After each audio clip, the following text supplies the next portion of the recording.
So, how do you price a memory bear? This is something that I get asked quite often, mostly because I had a memory bear business for a couple of years, Whitney Sews Memories, and I have made 50, 60, I don't know how many memory bears at this point, and I have taught a lot of other people how to make memory bears through my playlist of videos where I go over every bit of making a memory bear and teach you exactly how to do it. But once you know how to make your own memory bears, how do you price them? And that's a really good question. And so today I'm going to cover how I priced my bears and offer suggestions and tips for how you can decide on a price that you're comfortable with for your bears. I'm Whitney Sews, and as I already mentioned, I do teach people how to sew here on YouTube, and I also make a lot of things for myself and for other people. And for a couple of years there, it was memory bears that I was making for other people. And so I do have a lot of experience in this area, and I want to share my knowledge with you all today. So first off, I do want to preface that there are some people who make memory bears who feel led to offer their services for free or ask for only donations or that sort of thing because of the nature of memory bears and how it's kind of a sensitive time in people's lives when they want a memory bear using clothing from a loved one who's maybe passed away or something like that. And that is fantastic. I applaud those people who do want to donate their services or just ask for whatever the recipient is comfortable with paying for the item. However, there are also some people who are in a situation like I was where I had to look at making memory bears as a second job. There's nothing wrong with that at all. If you are offering your time, your services, and you want to be paid for it, then absolutely you should be paid for it. And that was the situation I was in during the 2 years that I was making memory bears for other people. And I did earn money making my bears, and it actually helped us get into the house that we're in today. I did earn enough money to cover all of the inspections and things like that that were required in purchasing a house. And so yeah, I did charge for my bears, and if you want to charge for your bears, absolutely go for it. That is your decision, and you can do what you feel is right for your life. So to start off, when you are selling anything, but especially memory bears in this particular scenario, you want to figure out the full price that a bear costs you. So this is everything from interfacing, the eyes, the nose, the thread, the stuffing, every single thing that goes into making a bear. Obviously, when it comes to memory bears, the materials are often given to you because they are clothing or receiving blankets or, you know, those kinds of things that the customer provides for you. So fabric isn't typically a cost involved in making memory bears, but all of the extras, all the thread, all the interfacing, you need to know how much that costs you, and you need to know how much it costs at full price. You may not be buying it at full price. You may be purchasing it in bulk or with coupons or on sale, and that's great. Absolutely do that. It will save you money, but you need to know the full price, because if you run out of one of those supplies in the middle of making an order and you have to go out and pay full price for them, you need to have that amount of cost worked into your price. So that is the first number that you need to know and you need to write down. The next number is going to involve making a sample bear.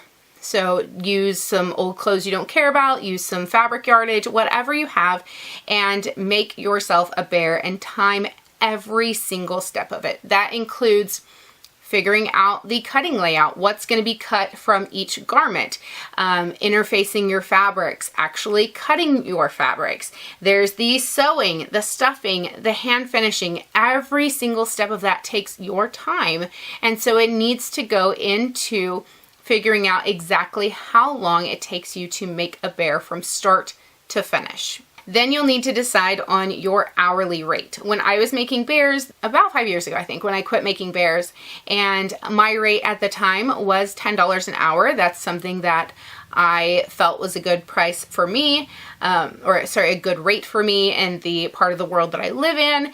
And it was just a number that I felt was right for me. You may decide that a different rate per hour is right for you. The previous part-time job I had before making memory bears, I was making $10 an hour, and so I just kind of carried that over into my hourly rate for this. But if you recently left a job making $15 an hour, or if your goal is to work at $17 an hour, whatever it is, you decide that rate for yourself, and you figure out how much it is for the hours it takes you to make a bear at whatever your hourly rate is. So if it takes you 4 hours to make a bear and you want to be paid $10 an hour, that right there is $40. Then you need to take that original number that you had for the full cost of the supplies and add it to your hourly price. So say your full cost of supplies for the thread, the stuffing, 2 eyes, 1 nose, interfacing, all of that for one bear, say it's $10 at full price. Take that $10 and you add it to the hourly amount you already calculated. So $40 plus the $10. That added together is a good starting place for what you should charge for a bear. Now again, this is going to vary depending on what your hourly rate needs to be, what part of the world you live in, how much your supplies cost. There's a lot of factors that go into it. So my price might not be the same as yours. I am a very fast sewer, so I can get something done in less time than the average sewer can. So my hourly rate may be smaller than yours because it takes me less time to make the bear. That's why it's so important to make a sample bear and know exactly how much time it takes you, because you don't want to go off of mine and say, oh, well, it only takes Whitney 3 hours to make a bear, and then it actually takes you 5 hours, because then you are selling yourself short and you are not making enough hourly rate as what you need.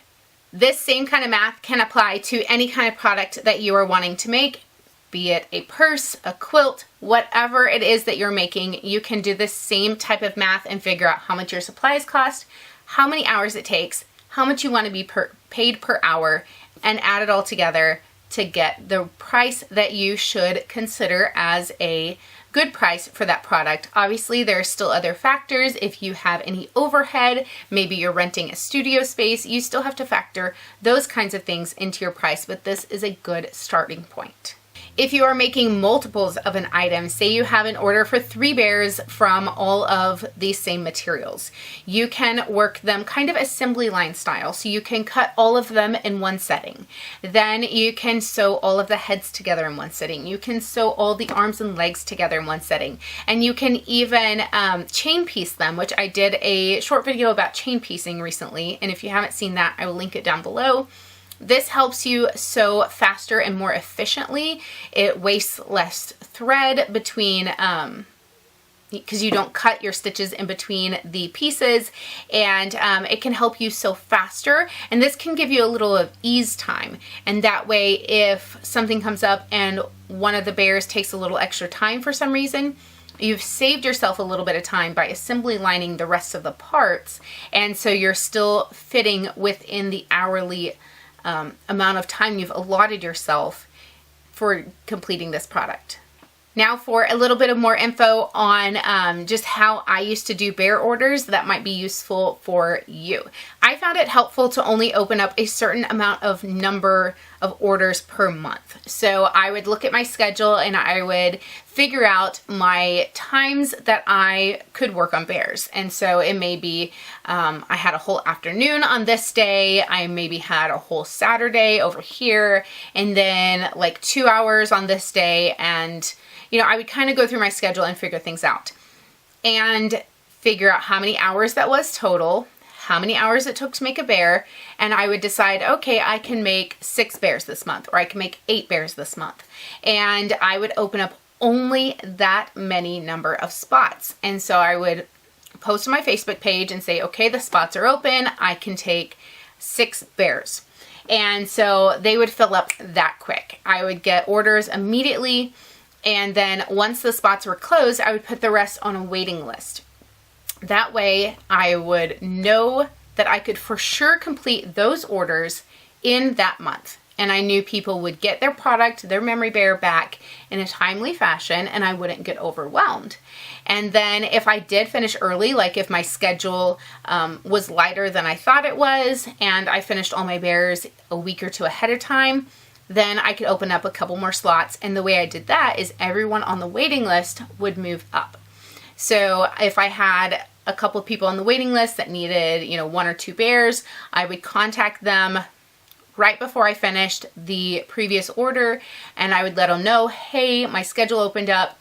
If you can get your clothes, your materials to me within the next, 3 days or whatever, then I can go ahead and complete your order this month as well. And so that just kept me from getting overwhelmed. It made sure things were finished in a timely fashion, and it just seemed to make the whole process go a lot smoother. Another thing I try to do is to only do local orders.